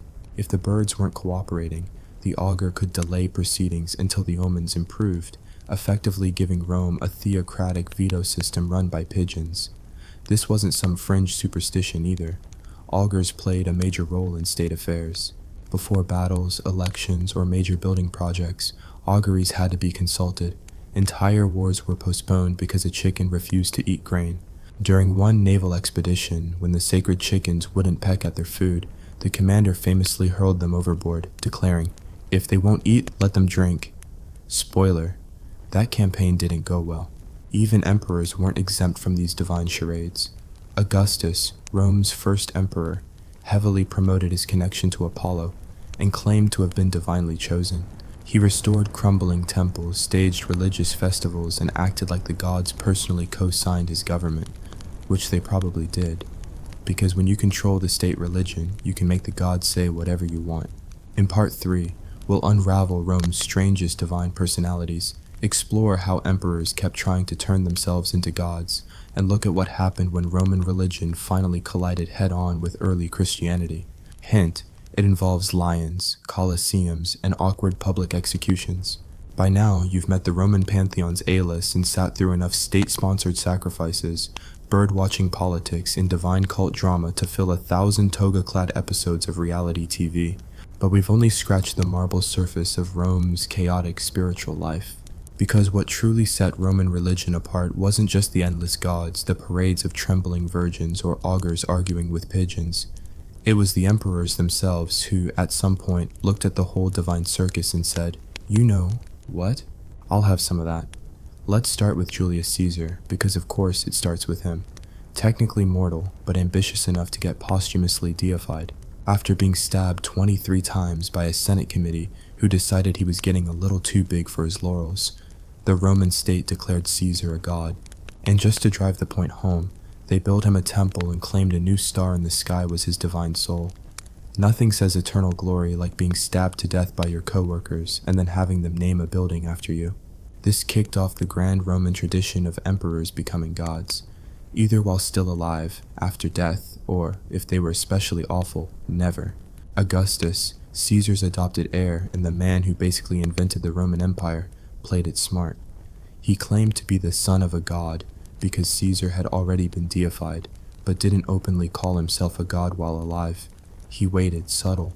Imperial modesty wasn't a thing for long, though. By the time we reached Caligula, subtlety was dead, buried, and replaced with a temple to himself.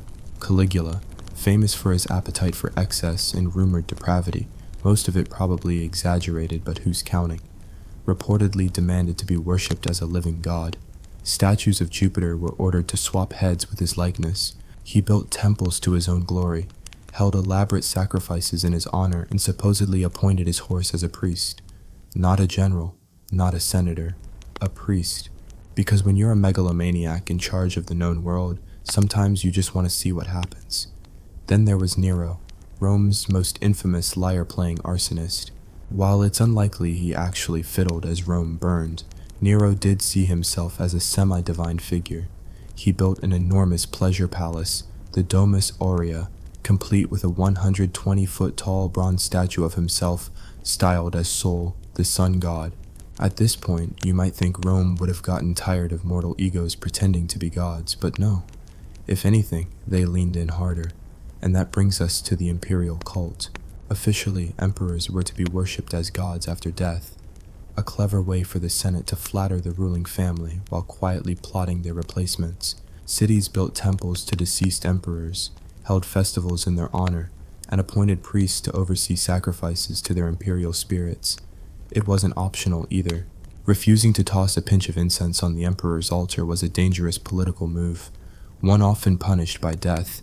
This led to one of history's most infamous religious clashes, Rome versus Christianity. Early Christians, with their radical refusal to acknowledge Roman gods or deified emperors, were seen as subversive, treasonous weirdos. They refused to perform public sacrifices or offer incense to the emperor's genius, a sort of personal spirit, which to Roman officials was less about faith and more about civic duty. To a Roman, religious rituals were public safety protocols. You didn't have to believe in Neptune to pray to him before a sea voyage. You did it because everyone knew bad things happened when the gods felt neglected. Christians, by refusing to play along, were blamed for every bad harvest, military defeat, or minor plague outbreak. Because obviously, if the Nile failed to flood, it was that guy down the street who wouldn't sacrifice a goose to Jupiter. Persecutions followed. Some were sporadic and local. Overzealous governors rounding up Christians for refusing to participate in public festivals. Others were imperial policy, like under Emperor Decius, who demanded universal loyalty oaths to Rome's gods and emperor. Those who refused were imprisoned, executed, or sent to die in Rome's favorite entertainment venue, the Colosseum. Now, if you're picturing vast crowds cheering as Christians were thrown to lions, it's worth noting that the historical record suggests the numbers weren't as huge as Hollywood claims, but it absolutely happened. Christians were publicly executed by animals, by fire, or by creatively sadistic methods designed to both punish and entertain. And even here, religion and entertainment blurred. Gladiatorial games themselves were religious events dedicated to the spirits of the dead. Fighters were considered offerings to appease underworld deities. The bloodier the spectacle, the happier the gods. Rome didn't invent human sacrifice, but they perfected the commercial version. Ironically, while the Roman state tried to crush Christianity, it accidentally helped spread it.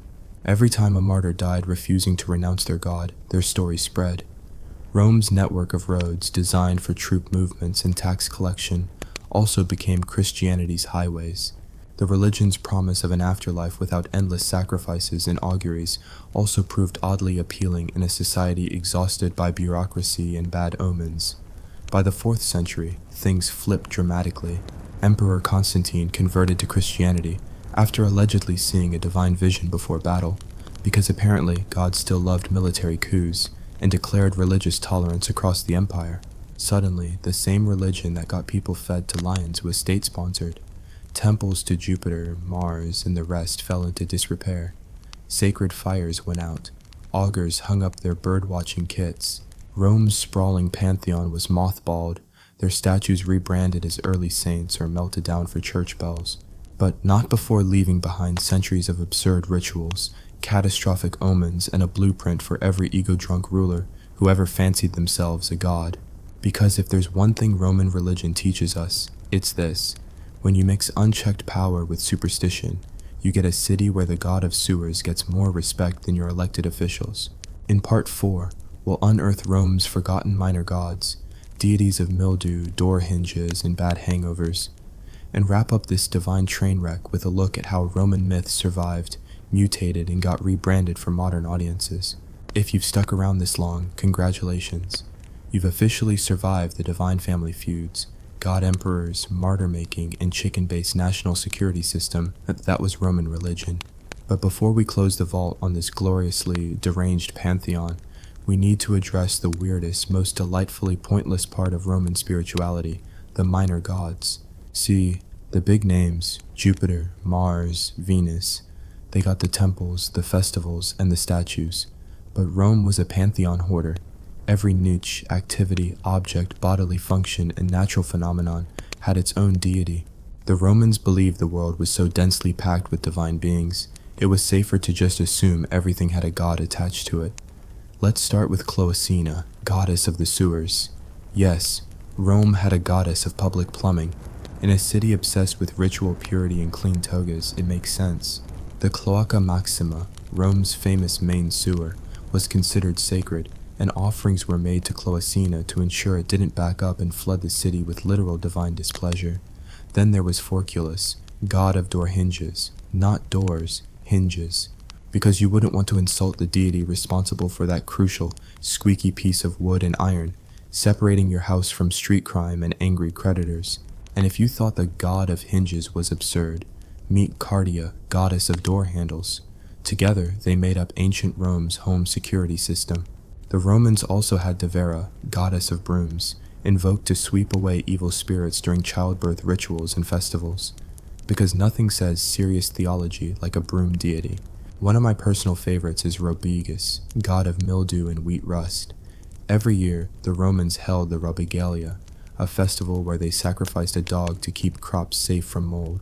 Imagine explaining to your neighbors that you couldn't attend their dinner party because you had to go burn a puppy for the mildew god.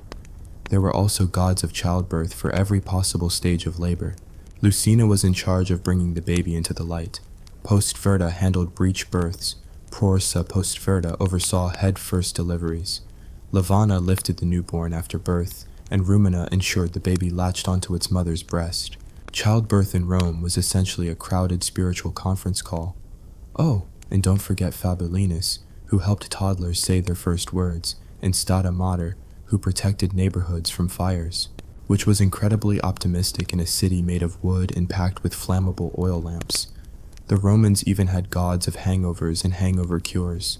Catius Pater supposedly guided good decision-making while drinking. He was evidently ignored most of the time. While Mediterrina, goddess of wine and health, was invoked during the Mediterranelia festival, where you mix new wine with old as a medicinal tradition, ancient Rome was the birthplace of Hair of the Dog. You might ask, why did they bother with all these gods? Simple. Paranoia.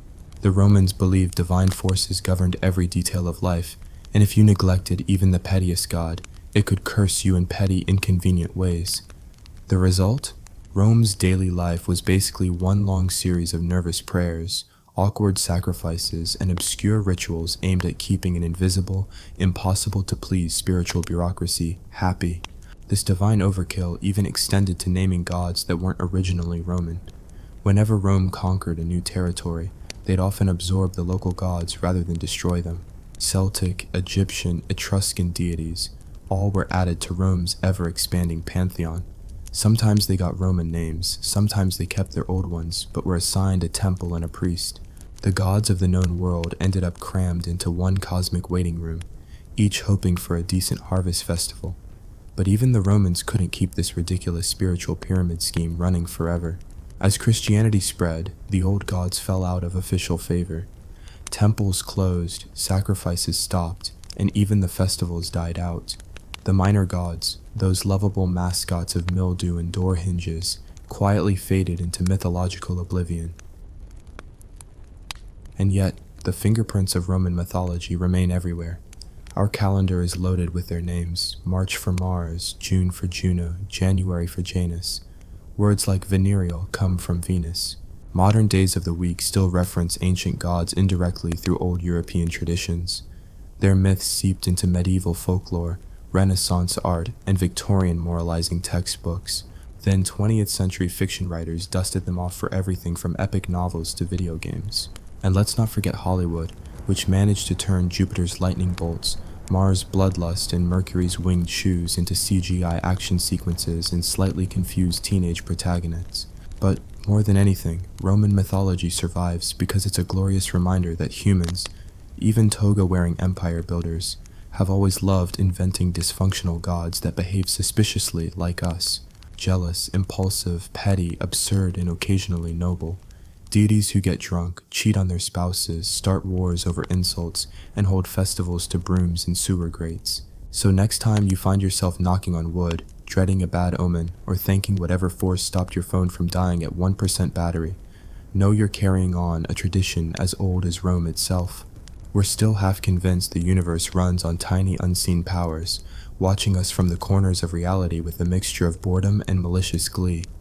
And honestly, if there's a god of Wi-Fi signals or traffic jams, you just know the Romans would have built him a temple and sacrificed a goat before driving to work. That's it for this descent into the sacred absurdity of Roman religion. If you made it this far, congratulations.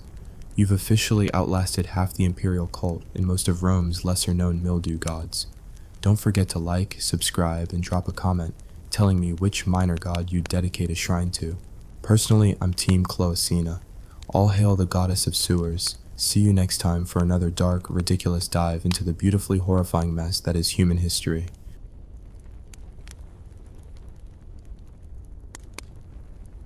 Hey guys, real question. Have you ever wondered what it would be like to live in a city where the sun literally won't rise unless someone gets their heart ripped out on an altar every morning? Well, welcome to the Aztec Empire, where the gods were bloodthirsty, terrifyingly creative, and had a sense of humor so dark it makes modern horror movies look like Saturday morning cartoons. If you thought your ancestors' religion was weird, buckle up. You haven't seen divine dysfunction until you've met the Aztec pantheon. Before you get comfortable, please hit like and subscribe. but only if you truly enjoy what I do. Drop a comment telling me where you're tuning in from and what time it is for you. It's always fascinating to see who's joining us from around the world. Now dim the lights, maybe turn on a fan for that soft background hum, and let's dive together into today's journey. Let's set the scene. It's the 1400s. You're standing in the middle of Tenochtitlan, a massive island city floating on a lake, filled with canals, sprawling markets, and enough gold to make a pirate faint. Towering above it all is the Templo Mayor, the twin pyramid complex where blood runs down the steps daily, because if it doesn't, the world might literally end before lunchtime. And sitting at the top of this cosmic death cult, a pantheon of gods so numerous, so specific, and so casually terrifying, it's a miracle the Aztecs ever got any sleep. At the heart of it all is Huitzilopochtli, the sun and war god. Picture a hummingbird, now give him a face full of blue paint, a serpent-shaped spear, and an unrelenting need for human hearts. This was the Aztecs' main deity, the reason they expanded their empire, and the cosmic engine that kept the sun moving through the sky. According to myth, Huitzilopochtli was born in the middle of a family feud, so violent it makes Thanksgiving arguments look like polite tea parties. His mother, Coatlicue, a snake-skirted goddess who literally wore a necklace of severed hands and hearts, got pregnant from a ball of feathers, because sure, why not? Her other children, furious at this divine scandal, planned to murder her. But before they could, Huitzilopochtli burst fully armed from her womb and slaughtered most of them on the spot. And you thought Zeus had family issues. From that day on, Huitzilopochtli needed constant nourishment in the form of human hearts to fuel his journey across the sky. Every battle was a harvest, every captive a cosmic snack. The stakes weren't abstract either. If the Aztecs didn't keep the blood flowing, the sun would die, the earth would freeze, and monsters would devour humanity. No pressure, but Huitzilopochtli was hardly alone. Next to him on the Templo Mayor stood a temple to Tlaloc, the god of rain, storms, and occasional psychotic breakdowns. While Huitzilopochtli demanded warriors' hearts, Tlaloc preferred children. Yes, children. The Aztecs believed the tears of the sacrificed young brought rain, which meant if you saw Tlaloc's priests herding kids up the temple steps, it was going to be a wet season. And it didn't stop there. Tlaloc ruled over a watery paradise called Tlalocan, a kind of afterlife for those who died by drowning, lightning, or sacrifice to him. Compared to the usual Aztec afterlife options, which involved wandering for years or joining the endless war against darkness, Tlalocan was basically the only decent retirement plan in the empire. Meanwhile, Tezcatlipoca, whose name means smoking mirror, was the god of night, chaos, and straight-up cosmic trolling. He carried an obsidian mirror that could show your darkest secrets and loved nothing more than manipulating humans for sport. Tezcatlipoca had a nasty habit of destroying entire worlds just to see what would happen. According to legend, we're living in the fifth sun, because he and his divine rivals obliterated the first four. Tezcatlipoca's rival was Quetzalcoatl, the feathered serpent, god of wind, wisdom, and being way too nice for a pantheon that primarily ran on homicide. A bringer of knowledge and culture, Quetzalcoatl invented agriculture, books, and the calendar. Basically all the things that didn't involve screaming sacrifices. Naturally, he didn't get along with Tezcatlipoca, who once tricked him into getting blackout drunk, disgracing himself and fleeing the city. This wasn't a one-off. Aztec myths are basically an endless cycle of gods fighting, sabotaging each other, and occasionally creating or destroying humanity in the crossfire. The first sun was ruled by Tezcatlipoca, who turned people into jaguars and let them eat each other. The second sun, destroyed by hurricanes. The third, obliterated by fiery rain. The fourth, massive flood, survivors turned into fish. Now we're in the fifth, which, spoiler alert, is prophesied to end in earthquakes. So if you're looking for a comforting bedtime story, maybe skip the Aztecs. Even everyday activities had their own gods. There was Xipe-Totec, the flayed one, god of spring, renewal, and people wearing the skins of sacrificed victims like really disturbing leather jackets.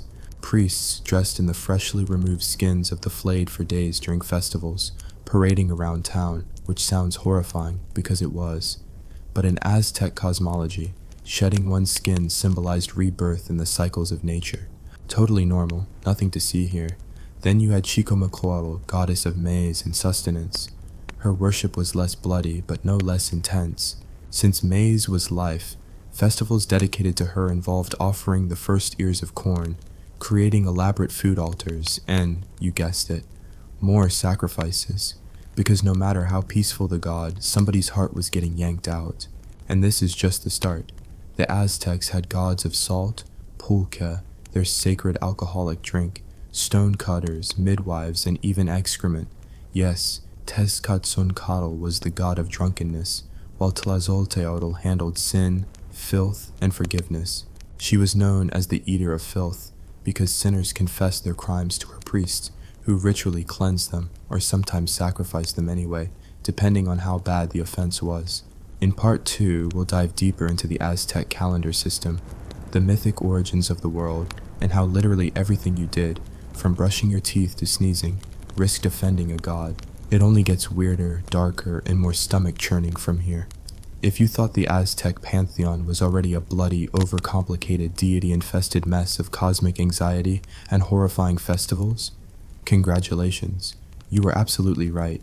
But we've only begun to chip away at the surface of this jagged obsidian nightmare. Because if there was one thing the Aztecs loved more than inventing a god for every possible life situation, it was carefully scheduling their sacrifices so no day went to waste. Welcome to the Aztec calendar system, a timekeeping method so precise, so paranoid, and so murder-happy it made the Mayan calendar look like casual doodles in the margins of a notebook. The Aztecs didn't just have one calendar, they had two, operating simultaneously, like a cosmic bureaucracy on hallucinogenic mushrooms. First was the Tonalpohualli, a 260-day ritual calendar, divided into 20 tricinas, 13-day periods. Every day had its own deity, patron, and fortune, so you could wake up on Dog Day, ruled by Xolotl, god of death, and immediately realize you were having a bad one. Overlaying this was the Xiuhpohualli, a 365-day solar calendar, split into 18 months of 20 days each, with 5 ominous leftover empty days called Nemontemi. These were so unlucky that people avoided leaving their homes, making decisions, or saying anything positive, because they believed death and disaster lurked in the streets like cosmic debt collectors. And these calendars weren't just about marking birthdays and public holidays. They dictated every religious festival, sacrifice quota, and government operation. Certain days were good for war, others for market deals, and some for flaying your enemies alive and dancing around in their skins while praising Xipe-Totec. You didn't just casually decide when to do things.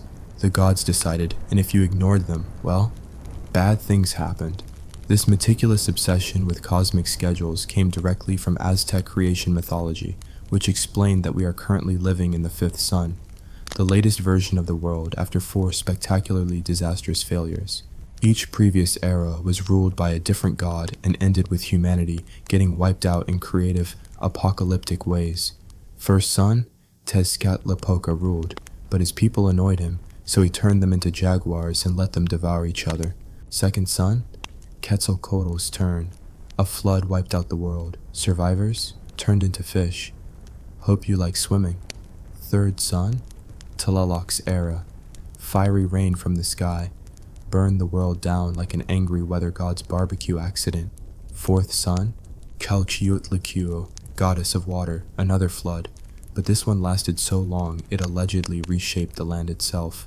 And now we live under the fifth sun, ruled by Huitzilopochtli.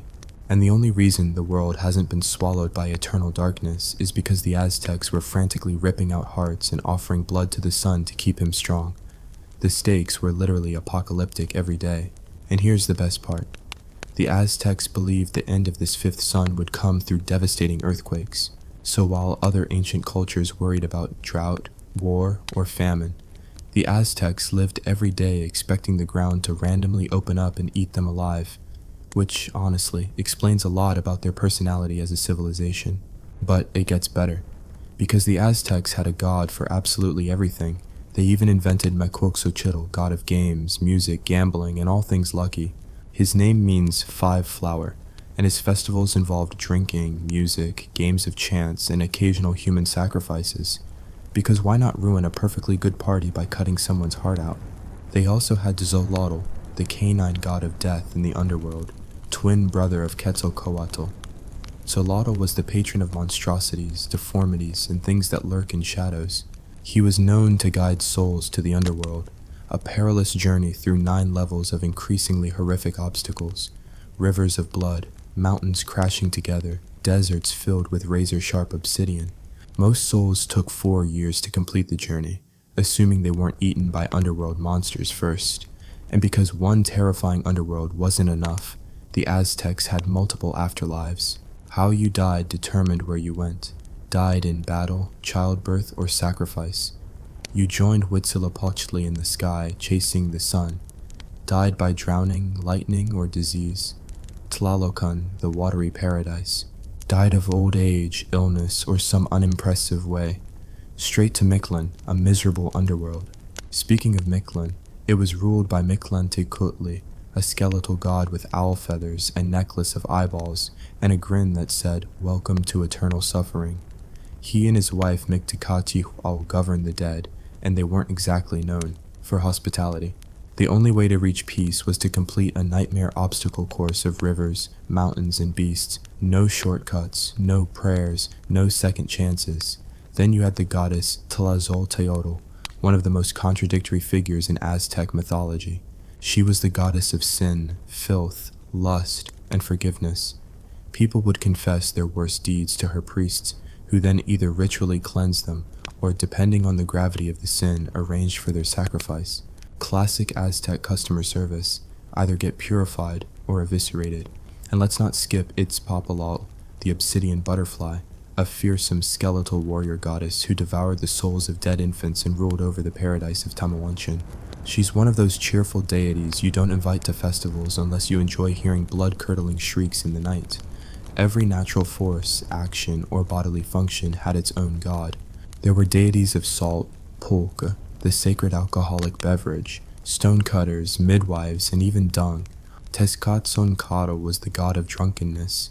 And yes, he had his own festivals where everyone got obliterated on fermented agave juice before honoring the hangover gods the next morning. In part 3, we'll plunge deeper into the insane religious festivals, public rituals, and the mind-bendingly violent ways the Aztecs kept these unhinged deities satisfied, including ceremonial gladiator matches where the loser's prize was, predictably, death. By this point, you might be thinking, surely they can't get weirder than a god of flayed human skin and a canine underworld guide. Oh, my friend, you've vastly underestimated the Aztec religious experience, because now we enter the part of the story where the festivals begin. And by festivals, I don't mean quaint little harvest celebrations with flute music and corn husk dolls. I mean citywide, blood-soaked block parties where entire pyramids were practically slip and slides of human viscera. The Aztecs didn't believe in simple worship. If you wanted a god's attention, you had to put on a show. And that meant sacrifices. Lots of sacrifices. The biggest and most infamous festival was the Toxcatl Festival, held in honor of Tezcatlipoca, the god of night, war, fate, and cosmic trolling. Each year, the priest would select a young man, handsome, healthy, and charming, to serve as Tezcatlipoca's living embodiment for a full year. He would dress in fine clothes, be worshipped like a rock star, given 4 beautiful wives, and treated like a literal god. Sounds amazing, right? Here's the catch. At the end of his year, he'd climb the steps of the Templo Mayor, smash his flutes, and have his heart cut out. New year, new victim. And that was just a warm-up. Another stomach-churning festival was Tlacaxipehualistli, the flaying of men, dedicated to Xipe Totec, the god of spring, agriculture, and, you guessed it, flayed skins. Captured warriors were forced to fight elite Aztec soldiers while armed with weapons so weak they might as well have been pool noodles. The inevitable losers were sacrificed, their hearts ripped out, and their skin removed to be worn by priests, who paraded through the streets like Buffalo Bill's ancient ancestors. This wasn't considered morbid. This was symbolic of renewal, shedding the old skin, welcoming the rebirth of nature, and absolutely horrifying your neighbors. Then there was Huitzilopochtli, the Great Vigil, a multi-day marathon of sacrifices to Tlaloc and the maize gods, complete with the drowning of children, as their tears were believed to guarantee rainfall. And if you were wondering whether the children cried, yes. In fact, the priests considered it a bad omen if they didn't, so they made sure the kids wept before being led to their fate. But wait, it gets even more deranged. The gladiatorial sacrifice was another festival favorite. Captured enemy warriors were tied by one ankle to a stone platform and given a wooden sword edged with feathers. Because if you're going to be forced to fight to the death, why not make it extra humiliating? They would then face fully armed jaguar and eagle warriors, and everyone knew how this ended: heart on an altar, head on a rack, body down the temple steps. Public executions weren't grim affairs, they were mass spectacles. Entire cities gathered to watch sacrifices at the Templo Mayor, which reportedly handled thousands of victims during grand festivals. Chroniclers claim that at the dedication of the new Templo Mayor under Emperor Ahuitzotl, upwards of 20,000 prisoners were sacrificed over 4 days. Modern historians debate the numbers, but even if wildly exaggerated, it was undeniably one of the bloodiest state-sponsored ceremonies in human history. But why so much blood? Because the Aztec worldview was built on cosmic debt. The gods had sacrificed themselves to create the world and the sun, and humanity owed them repayment in blood. Life was a fragile, temporary gift, and the only way to keep the universe balanced was through endless sacrifice. Every rising sun, every rainfall, every harvest came with a price tag. Even everyday acts had ritual significance. A sneeze? Bad omen. You'd better appease Xochipilli, god of pleasure, song, and, weirdly, hallucinogens, to avoid falling into divine disfavor. Eating a particular food on the wrong day? You might offend Chicomicoatl, and she wasn't known for letting dietary infractions slide. And speaking of food, the Aztecs practiced ritual cannibalism during some ceremonies. The flesh of sacrificed victims, particularly those dedicated to Huitzilopochtli, was cooked and eaten by the nobles and priests in religious banquets. It wasn't seen as macabre, but as sacred communion, absorbing the essence of the sacrificed warrior's bravery and the god's divine power. Their sacrificial victims weren't random peasants either. They were often prisoners of war, and Aztec warfare itself was structured to capture rather than kill outright. Warriors gained prestige by how many captives they secured for sacrifice. A soldier with many successful captures was a hero. A soldier who returned empty-handed? Not so much. Even the Flower Wars, ritualized battles fought between city-states, existed primarily to gather sacrificial victims. These weren't fought for territory, but for quotas of human lives, agreed upon in advance by both sides. Lose a fight? You might spend your next festival season on an altar, getting your chest cavity opened like a grotesque pomegranate. In part 4, we'll dive into the bizarre afterlives of these gods and how Spanish conquistadors, Christian missionaries, and modern pop culture turned these ancient, bloodthirsty deities into forgotten myths, colonial propaganda, and, eventually, hipster tattoos. By now, you might be wondering, what happened to all these gods? Did Huitzilopochtli get his daily heart smoothie this morning? Is Sipe Totec still parading around in human leather jackets somewhere in the afterlife? Well, like most things in history, the answer is, colonialism happened. When Hernán Cortés and his merry band of Spanish conquistadors arrived in 1519, they found themselves face to face with a culture so alien, so ritualistically brutal, and so blood-drenched that even by medieval European standards it was impressive. These were men who'd seen inquisitions, witch burnings, and public quarterings, and still came away from Tenochtitlan going, "What the hell is wrong with these people?" The Spanish didn't just conquer the Aztecs. They dismantled their gods one by one. Templo Mayor, razed, idols of Huitzilopochtli, Tlaloc, and Tezcatlipoca, smashed or buried. Sacred manuscripts, codices detailing centuries of religious practice, creation myths, and calendars, burned en masse. The Spanish considered the Aztec gods demons, and their religion a product of the devil himself. Missionaries wasted no time converting the survivors. They built Christian churches atop destroyed temples, sometimes leaving the Aztec foundations in place. A metaphor so on the nose it hurts. Virgin Mary statues were given prime spots where once bloody idols stood. Saints' days replaced ancient festivals. The result was a bizarre fusion of Catholicism and indigenous belief systems, with old gods sometimes surviving as folk spirits or in regional legends. But the Aztec gods didn't go quietly. Some of them mutated, slipping into local folklore as benevolent or malevolent spirits. Tlaloc, god of rain and child sacrifices, was sometimes repackaged as a Christian demon causing floods and storms. Quetzalcoatl became a tragic figure. A wise, gentle god betrayed and driven into exile, prophesied to return one day.